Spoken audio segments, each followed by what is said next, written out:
Sometimes, the greatest regret in life isn't the train you missed. It's the person waiting for you on it. Rain swept across Boston's South Station in silver sheets, turning the platforms into shimmering ribbons beneath the station lights. The loudspeaker echoed through the cavernous terminal, announcing the final departure to Portland in a calm voice that seemed completely unaware of how quickly a single moment could disappear forever. Travelers hurried past with rolling suitcases, steaming coffee cups, and tired eyes fixed on the glowing departure board. No one noticed the young woman standing quietly beside the last open door of Car 6. Claire Bennett tightened her grip on the paperback tucked beneath her arm and glanced at the empty seat across from her. She had claimed it almost 10 minutes earlier, resting her weathered canvas tote on the cushion while patiently waiting for someone she had never met. It had happened only moments before. A gray-haired gentleman had stumbled near the ticket gate after dropping a handful of papers that scattered across the wet platform. Most people simply walked around him, eager not to miss the final train. One man stopped. Without hesitation, he knelt on the rain-soaked concrete, gathered every page, helped the stranger back to his feet, and even walked him toward the station attendant to make sure he was all right. Claire had watched the quiet act of kindness unfold from inside the train. The stranger who stopped to help wore an ordinary navy jacket, damp from the rain, and carried a worn leather briefcase that looked as though it had traveled thousands of miles. There was nothing remarkable about him except the simple way he treated someone who could offer nothing in return. She smiled to herself and quietly moved her bag onto the neighboring seat before placing her scarf there instead. "He'll need this seat more than I do," she whispered under her breath. Outside, Adrian Whitmore thanked the elderly man one last time before jogging back toward the train. He checked the station clock. Less than 30 seconds remained.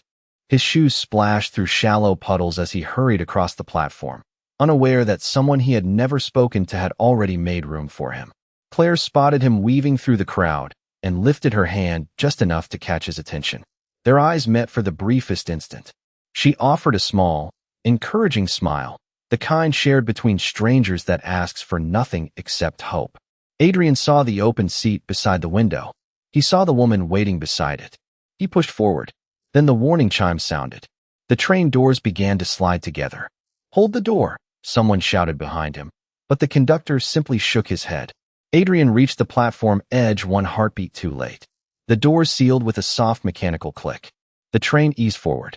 Claire remained seated, her hand resting gently on the empty seat she had saved. For a second, neither of them looked away. She gave him a tiny shrug, almost apologizing for something neither of them could control. Then, before the train disappeared into the rainy night, she lifted the scarf from the empty seat and placed it back around her shoulders. Adrian stood frozen beneath the station lights as the red taillights faded into darkness. Around him, the station slowly emptied, footsteps echoing across polished stone floors, but he barely noticed. All he could remember was the face behind the rain-speckled window and the seat that had been waiting for him. He had no idea who she was. He did not know her name, where she was going, or why she had chosen kindness for a complete stranger. But long after the rain stopped falling, one impossible thought refused to leave him. Somewhere out there was a woman who believed he deserved a place beside her, and he had missed it by only a few seconds. Claire Bennett never expected that one quiet decision on a rainy platform would become nothing more than a forgotten memory. By the time the train reached Portland just after midnight, she had already returned to thinking about overdue utility bills, her mother waiting at home, and the double shift she would be working the next morning at the small neighborhood library. Life had taught her that beautiful moments rarely stayed long enough to change anything. She stepped onto the empty platform carrying the same faded canvas tote and the same paperback she had barely opened during the ride. Her mother, Margaret, greeted her with a tired smile from the old sedan parked beneath a flickering streetlight. They talked about groceries, doctor's appointments, and whether the old furnace would survive another Maine winter. Neither of them ever mentioned the stranger she had quietly tried to help because, to Claire, kindness was never a story worth telling. It was simply what decent people did when nobody was watching. Hundreds of miles away, Adrian Whitmore walked into the glass headquarters of Whitmore Holdings before sunrise. The 28-story building overlooked Boston Harbor, its polished marble lobby reflecting the first light of morning. Employees greeted him with respectful smiles, unaware that the young executive who seemed calm on the outside had spent the entire drive replaying the same 30 seconds from the train station. He reached his office, overlooking the water, and placed his worn leather briefcase on the desk. As he emptied its contents, something unexpected slipped onto the polished wood. It was the unused train ticket he had purchased the night before. The corner had softened from the rain, and a faint coffee stain marked one edge. Adrian picked it up carefully, staring at it longer than he should have. The ticket should have represented nothing more than a missed trip. Instead, it reminded him of a stranger who had believed he was worth waiting for. His assistant, Rachel Collins, entered carrying his schedule. She paused when she noticed him still holding the ticket. "Everything all right?" she asked gently. Adrian forced a small smile. "I missed a train." Rachel laughed politely. "There will be another one." Adrian looked toward the harbor without answering. Somehow, he knew she was wrong. There would be another train. There would probably never be another woman like the one behind the rain-speckled window. Days turned into weeks. Whitmore Holdings finalized acquisitions, opened new offices, and celebrated record profits. Adrian attended board meetings, investor dinners, and charity events with the composed confidence everyone expected from the future chairman. Yet every quiet evening, after the last conference call ended and the city lights reflected across the harbor, his thoughts wandered back to Car 6. He remembered the gentle way she had smiled without expecting gratitude. He remembered the empty seat beside her. Most of all, he remembered the strange feeling that someone who knew absolutely nothing about him had still chosen generosity over convenience. Meanwhile, Claire's world remained wonderfully ordinary. She spent her mornings organizing donated books, helping children discover their first favorite novels, and recommending mysteries to retired teachers who visited every Thursday afternoon. In the evenings, she cooked simple dinners for her mother and listened to old jazz records while repairing worn library books with careful hands. She never imagined that somewhere in Boston, a man she had spoken to only with a silent smile had folded an unused train ticket into his wallet instead of throwing it away. Neither of them understood it yet, but while their lives were moving farther apart with every passing mile, the memory of one rain-soaked evening refused to move at all. The seasons changed, but Adrian Whitmore never managed to leave that rainy night behind. Spring brought sunlight to Boston Harbor, summer filled the city with tourists, autumn painted the parks in brilliant shades of gold, and winter returned with icy winds that rattled the windows of his corner office.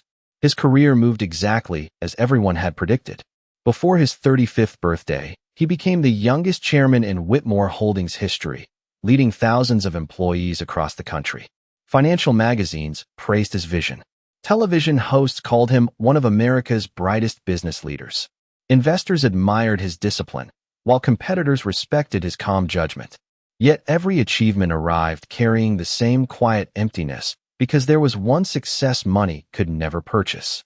Every year, on the anniversary of that train ride he never took, Adrian returned to South Station without telling anyone. He always arrived just before the final departure to Portland. He stood near the same platform beneath the same departure board, listening to the familiar announcements echo across the terminal. Travelers rushed past exactly as they always had, pulling suitcases and balancing cups of coffee while chasing schedules that mattered only to them. Adrian simply watched. Sometimes he imagined seeing the same faded canvas tote moving through the crowd. Sometimes he thought he caught a glimpse of chestnut-colored hair before realizing it belonged to someone else. Every year he left with nothing except the old ticket still folded neatly inside his leather wallet. Rachel Collins noticed the tradition long before anyone else. She had worked beside Adrian for nearly 7 years and understood his routines better than anyone.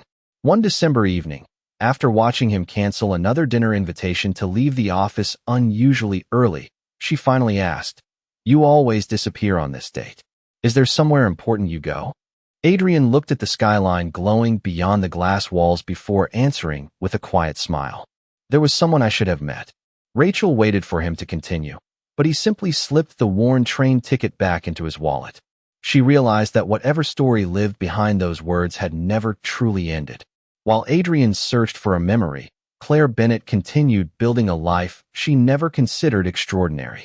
The small neighborhood library eventually promoted her to community program coordinator after recognizing her gift for bringing people together. She organized reading nights for families, book drives for schools, and weekend literacy classes for adults who wanted a second chance at finishing their education. The building itself was modest, with creaking wooden floors and shelves that had seen decades of readers, but Claire filled every corner with warmth that no renovation could ever replace. She remembered names, birthdays, favorite authors, and the little details that made people feel noticed. To everyone around her, she had a rare ability to make strangers feel welcome within minutes. She never realized that this quiet gift was the same reason she had once saved an empty seat for someone she did not know. Time continued moving forward. Claire's mother slowly regained strength after successful treatments, allowing them to laugh more often over homemade dinners and Sunday mornings spent tending the tiny flower garden behind their house. Their life was simple, peaceful, and far from the glittering world of billion-dollar boardrooms. Claire almost never thought about the stranger from the train station anymore. If the memory returned at all, it came only as a passing thought whenever she noticed someone helping another person without expecting recognition. She would smile for a moment before returning to whatever book she happened to be shelving. Neither Adrian nor Claire understood that fate was quietly drawing two separate paths toward the same destination once again. One carried years of unanswered regret. The other carried years of unnoticed kindness. Soon, both journeys would finally arrive at the place where neither time nor distance could keep them apart any longer. By the 8th year, Adrian Whitmore stopped pretending that what he felt was simple curiosity. It had become something deeper, something impossible to explain to people who measured life only by logic. He had built companies from struggling startups into national brands. He had negotiated billion-dollar mergers with remarkable precision. Yet he could not solve the smallest mystery of his own life. Who was the woman who had smiled through a rain-covered train window, as if the world still believed in simple goodness? One quiet evening after a board meeting, Adrian remained alone in the conference room while the lights of Boston shimmered beyond the floor-to-ceiling windows. The unused train ticket rested beside his notebook, as it always did whenever he faced an important decision. Rachel Collins walked in carrying the final documents requiring his signature, but instead of placing them on the table, she looked at the faded ticket. "You still carry it," she said softly. Adrian nodded without embarrassment. "Every day." Rachel hesitated before asking the question she had avoided for years. "Have you ever tried finding her?" Adrian leaned back in his chair. "How do you find someone when you only remember her smile?" The room fell silent. Then Rachel spoke carefully. "You have resources most people could never imagine. If she wanted to disappear, you should respect that.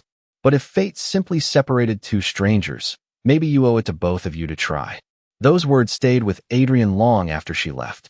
The following week, he quietly assembled a small team from Whitmore Holdings' corporate research division. He gave them only the facts he actually knew. A rainy evening. South Station. The last train to Portland. Approximately 8 years earlier. A woman with chestnut hair carrying a faded canvas tote and a paperback novel. No name. No conversation. No ticket number. Nothing else. The investigators searched archived station schedules, old ticketing records, public transportation databases, and available security footage that had been legally preserved for operational purposes. Every lead ended the same way. Too many passengers. Too little information. Faces blurred by rain. Records long deleted. Months passed without a single meaningful breakthrough. Adrian never pressured anyone for faster results. Deep inside, he knew this was never going to be solved by technology alone. Meanwhile, nearly 120 miles away, Claire Bennett was helping transform an aging library into something the community had dreamed about for years. A generous anonymous donation had funded new reading rooms, updated computers, comfortable furniture, and a bright children's learning center that welcomed families from every neighborhood.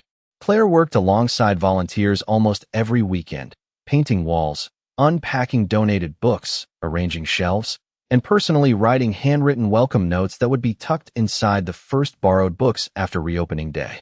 When local reporters interviewed her about the renovation, she smiled modestly and redirected every compliment toward the volunteers. "Communities grow stronger one kind person at a time," she said. "No building changes lives. People do." The short interview aired on a regional public television station one Sunday morning. Adrian never saw it. He happened to be flying to Seattle for a business conference while the segment played. Another opportunity quietly slipped past without either of them realizing it.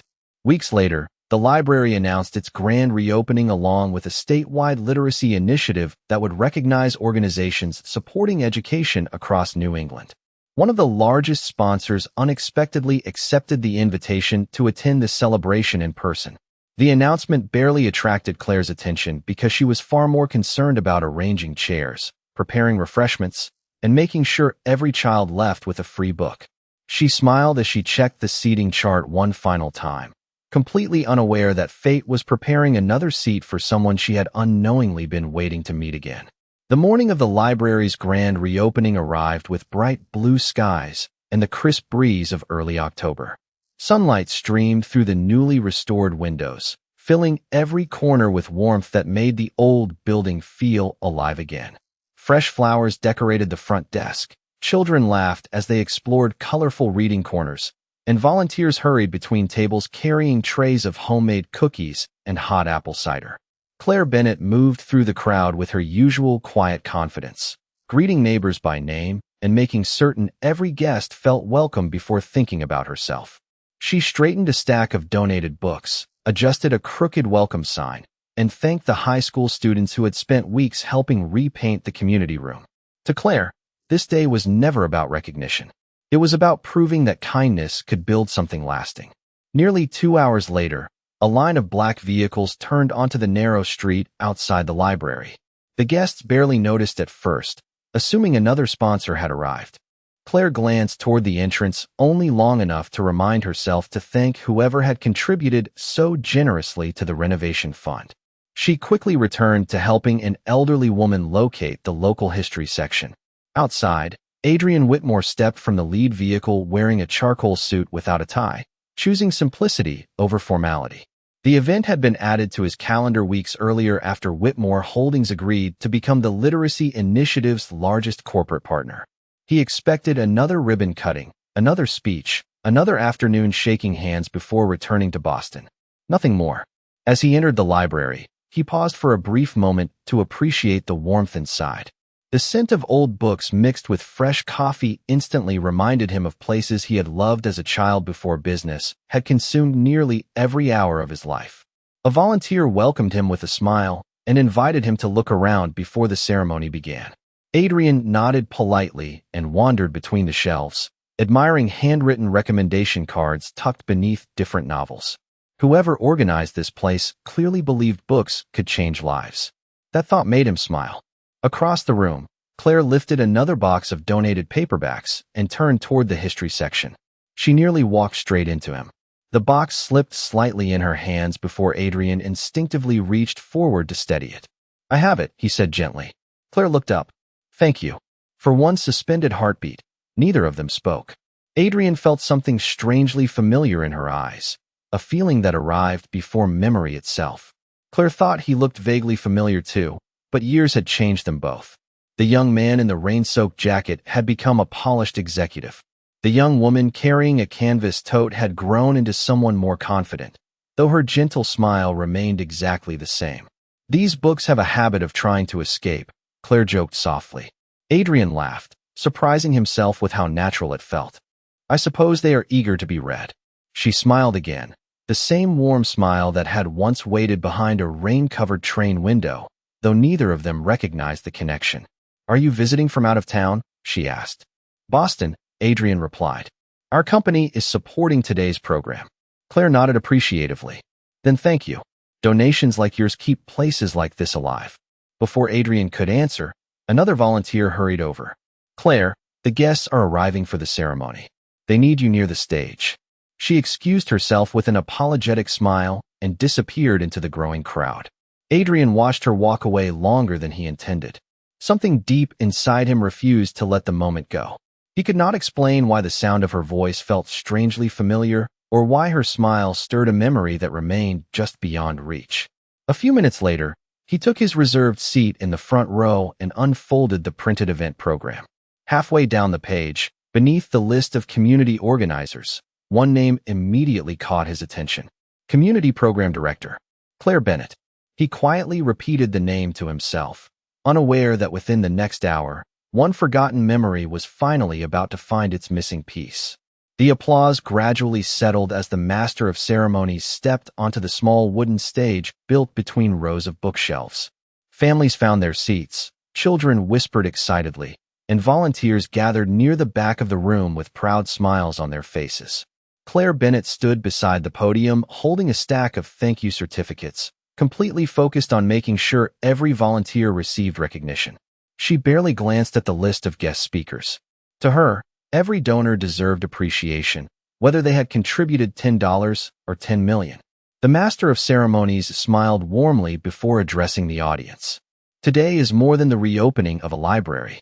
It is the beginning of new opportunities for every child, every parent, and every lifelong learner in this community. None of this would have been possible without the support of many generous partners. One by one, local business owners and community leaders received applause as they were introduced. Then the room grew noticeably quieter. Please join me in welcoming the chairman of Whitmore Holdings, whose foundation made the largest contribution to this statewide literacy initiative. Mr. Adrian Whitmore. Claire's hands froze around the certificates. The name echoed through the room like a distant bell. She slowly lifted her eyes toward the stage just as Adrian stood from the front row. The moment he turned toward the audience, her breath caught. The years had changed his appearance, but not his eyes. Suddenly, the polished suit disappeared from her mind. She no longer saw the successful businessman walking confidently toward the podium. She saw a rain-soaked stranger running toward the last train. She saw the empty seat beside her. She saw the quiet smile exchanged through a window covered in rain.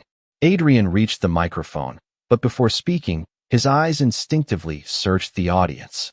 They found Claire almost immediately. This time neither of them looked away. Something inside him shifted with astonishing clarity. The smile, the eyes, the gentle expression that had stayed alive inside his memory for nearly a decade. It was her. The woman from South Station had been standing only a few feet away all morning. For a brief second, every carefully prepared sentence disappeared from his mind. Rachel Collins, seated near the front, noticed the unusual silence and looked toward Claire before understanding that something extraordinary had just happened. Adrian finally smiled, though it was softer than anyone in the audience had ever seen during a public appearance. Before I speak about literacy, he began, I want to thank the people who built this place with their own hands. Buildings are important, but kindness is what gives them life. Claire lowered her eyes, unexpectedly emotional. She had heard countless speeches from donors over the years, but something about his words felt deeply personal. After the ceremony ended, guests gathered around Adrian for photographs and interviews. Reporters asked about future educational investments while community leaders thanked him for his generosity. Through the crowd, Adrian never stopped looking for Claire. She quietly carried folding chairs toward a storage room, hoping to avoid the attention that always followed important visitors.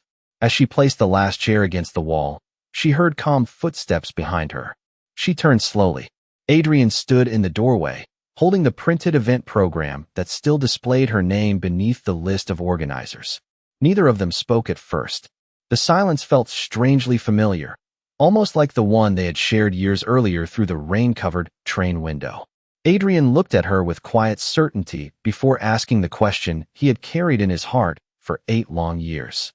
Claire, were you ever on the last train from Boston to Portland on a rainy night in October? The color slowly faded from Claire's face. She searched his eyes, and in an instant every forgotten memory returned with breathtaking clarity. She whispered only 4 words, almost afraid to believe them herself. You missed the train. Claire's words lingered between them like the final notes of a familiar song neither of them had realized they still remembered. You missed the train. Adrian let out a quiet breath and nodded. I did. For a long moment. They simply stood there, surrounded by neatly stacked folding chairs and shelves filled with books that had brought countless strangers together through stories. Neither of them seemed to know how to begin talking about 8 years that had passed without a single conversation. Finally, Claire gave a small, almost disbelieving laugh. I cannot believe you remembered that. Adrian smiled gently. I never forgot it. She studied his face, searching for exaggeration, but found none. His expression carried only honesty. It was one rainy evening, she said softly. People miss trains every day.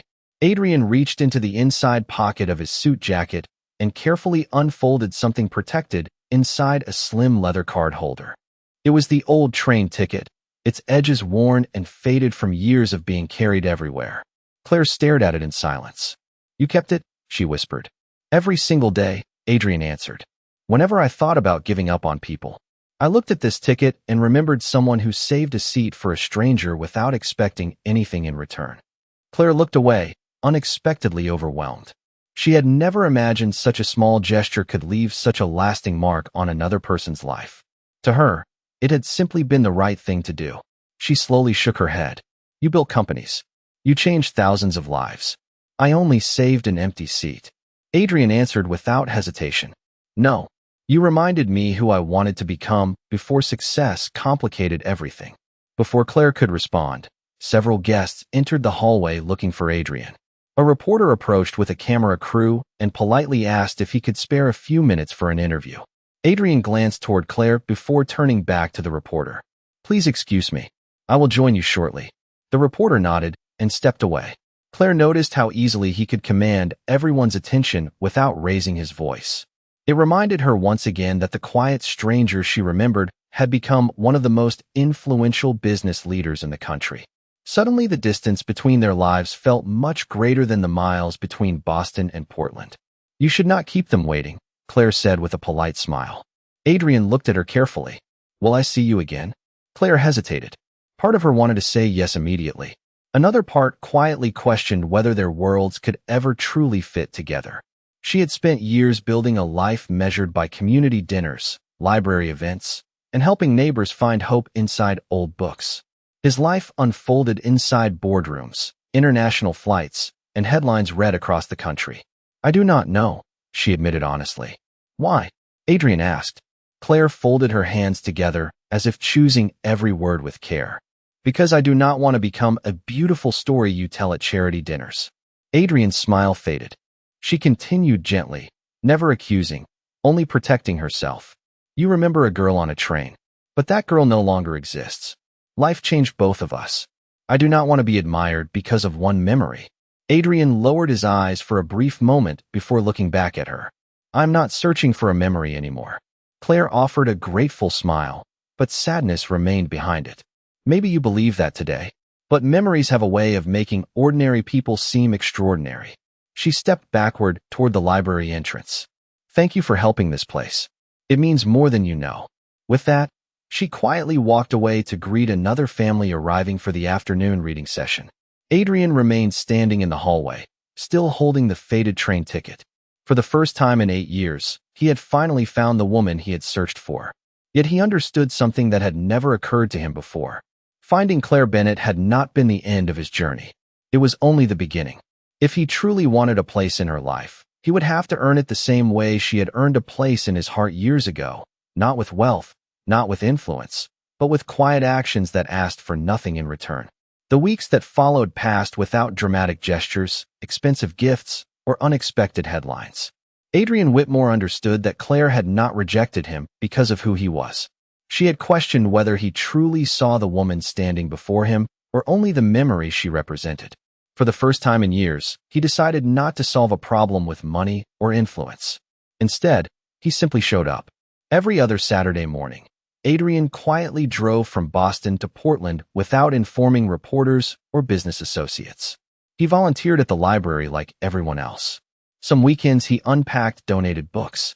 Other mornings he assembled bookshelves, repaired old reading tables, or carried heavy boxes into storage. He wore blue jeans, work gloves, and a plain sweater that made him almost unrecognizable to anyone outside the community. The volunteers treated him no differently than anyone else. Claire noticed that he never tried to impress anyone. He arrived early, worked until everything was finished, thanked every volunteer before leaving, and always disappeared before local newspapers arrived to take photographs. One rainy afternoon, while organizing boxes in the basement archive, Claire found Adrian carefully repairing the loose leg of an old wooden reading chair with a screwdriver borrowed from the maintenance closet. She smiled. "You know, we could have replaced that chair." Adrian tightened the final screw before looking up. "Maybe, but someone probably loved reading in this chair for years. I think it deserves another chance." Claire quietly laughed because the answer sounded exactly like the man she remembered from the train station. Not because he had become wealthy, but because he still noticed things other people overlooked. As autumn slowly gave way to winter, Whitmore Holdings announced a new national literacy partnership. Reporters expected another corporate branding campaign filled with oversized logos and polished marketing videos. Instead, Adrian surprised everyone.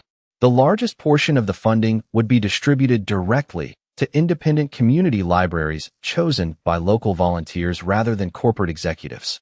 Even more surprising, he declined to name the initiative after himself or his company. During the announcement, a journalist asked why he had made that decision. Adrian answered with calm sincerity. Real generosity is not about being remembered. It is about making sure someone else has a better tomorrow. Claire watched the interview later that evening from her mother's living room. There was no mention of her. No mention of a train. No mention of the library in Portland. For the first time, she realized Adrian had kept his promise without ever saying the words aloud. He was no longer chasing a memory. He was living according to the lesson that memory had taught him. A few days before Christmas, Claire received an invitation to attend the dedication of a newly restored passenger waiting area inside South Station. Curious, she accepted. The renovation was modest compared to the station's grand architecture.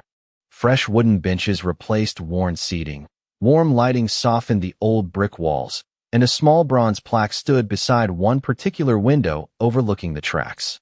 There were no names engraved upon it. Instead, a single sentence caught Claire's attention. One quiet act of kindness can become someone else's reason to believe in the world again. Her eyes filled with tears before she even realized Adrian had walked up beside her. I did not build this because of one memory, he said softly. I built it because I wanted thousands of strangers to experience what I almost lost that night. Maybe someone else will offer a seat. Maybe someone else will choose kindness. If that happens, then your decision all those years ago will continue changing lives long after both of us are gone. Claire gently rested her hand against the smooth wooden bench. She understood then that Adrian had never tried to repay her. He had quietly transformed one small moment of compassion into something that would keep inspiring people he would never even meet. At that moment, the distance she had once felt between their worlds quietly disappeared, leaving only two ordinary people standing beside an empty seat that had finally fulfilled its purpose. Snow fell gently over Boston as another year quietly came to an end. The city glowed beneath thousands of holiday lights, but Adrian Whitmore found himself returning once again to South Station, not out of habit anymore, but because this place had finally become something different. It was no longer where he had lost someone. It was where he had found the courage to become the person he had always hoped to be. The departure board flickered above the platform just as it had years before, announcing the evening train to Portland. Travelers hurried by carrying wrapped gifts, winter coats, and warm drinks, each following a destination known only to them. Adrian stood beside the restored waiting area, his hands tucked into the pockets of a navy overcoat, watching the snow drift across the tracks. A familiar voice broke the silence behind him. I hope I am not late this time. He turned and smiled before saying a word. Claire Bennett walked toward him wearing the same quiet warmth she had carried through every season of her life. Around her neck rested the same knitted scarf she had worn on that rainy night years ago. Time had changed almost everything except the kindness reflected in her eyes. You are right on time, Adrian answered softly. Together they sat on the wooden bench beneath the small bronze plaque. For several peaceful moments neither of them spoke. The station echoed with distant announcements and the steady rhythm of arriving trains, but neither of them felt any need to hurry. Adrian reached into his wallet one final time and carefully removed the faded train ticket that had traveled with him for nearly a decade. He looked at it, smiled to himself, and then handed it to Claire. She accepted it gently, running her fingers across the softened paper. I think this belongs to both of us now, he said.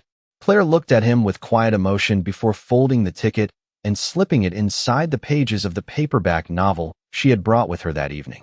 Then it will never be lost again, she whispered. The station announcement echoed through the platform as passengers began boarding. Adrian glanced toward the open train door before turning back to Claire with a smile that carried no fear, no regret, and no uncertainty. There is something I have wanted to ask you for a very long time. Claire smiled knowingly. I think I already know. Adrian laughed softly. May I finally take the seat you saved for me? Without hesitation, Claire reached for his hand. You should have been sitting beside me all along. They boarded the train together and found 2 seats beside the same style of rain-speckled window that had separated them years before. This time there was no glass between them, no closing doors, and no unfinished story waiting to be written. As the train slowly pulled away from the station, Adrian looked out at the falling snow before turning back to Claire. For years I believed I was chasing the woman I never met, he admitted. Now I realize I was really chasing the person I wanted to become after meeting you. Claire rested her hand gently over his. And I spent years believing kindness disappeared the moment people walked away. You reminded me that sometimes it quietly grows where we cannot see it. Several months later, beneath the blooming trees of a small public garden overlooking Portland Harbor, Adrian asked Claire to spend the rest of her life beside him. There were no television cameras, no reporters, and no elaborate stage. Only their families, close friends, Rachel Collins smiling through happy tears, and a simple ring that represented a promise rather than a fortune. Claire said yes before he had even finished asking the question. They chose to celebrate not with luxury, but by opening the first Whitmore Bennett Community Reading House, a welcoming place where every child, every parent, and every neighbor could sit together with a good book and feel they belonged. Framed near the entrance, protected behind clear glass, rested one faded train ticket beside a handwritten note. It read, "Never underestimate a small act of kindness. The seat you save for someone today may become the place where 2 lives finally find their way home."